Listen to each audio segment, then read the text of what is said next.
Gland mammal. Now there are only two types of monotremes, which are the platypus and the echidnas.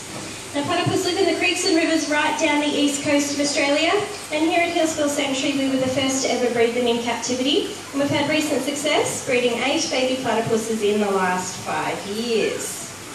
Now during the start of the breeding season, the male and the female will first undergo a courtship dance.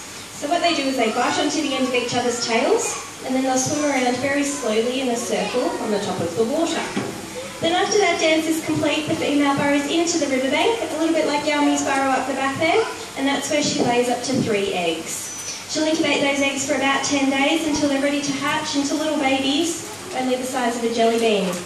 Then for the next 4 months, those babies will stay underground and they feed off their mother's milk, which is secreted through pores on her belly, similar to the way that we sweat. On top of the food chain here at Platypus Creek, this terrifying predator that you see in front of you, she loves any kind of invertebrates that she finds at the bottom of the river.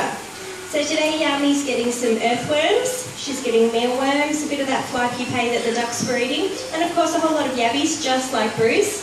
We do have a special treat for you today as well. If you can see this disgusting gooey mess in my fingers here, this is called blackworms. They are alive, but they're like platypus chocolate for Yami. She loves them, thinks they're delicious. Then when she dives underneath the surface of the water, like she is right now, she closes her eyes, she holds her breath, and she uses the electroreceptors that are on her bill to sense where she's going, but also to locate all of that food. Now, as you've seen with Yami, she's pretty curious and playful, just like most platypuses are. These are all natural behaviours. We haven't taught her to do anything. She's just really comfortable in front of all of us. So they'll find all sorts of things to play with out in their environment. They might be things like tree fern trunks, floating pieces of bark, even grass tussocks. Some of them like to rip them all into little pieces, others will climb on top of them, and then to do belly flops into the pond as well.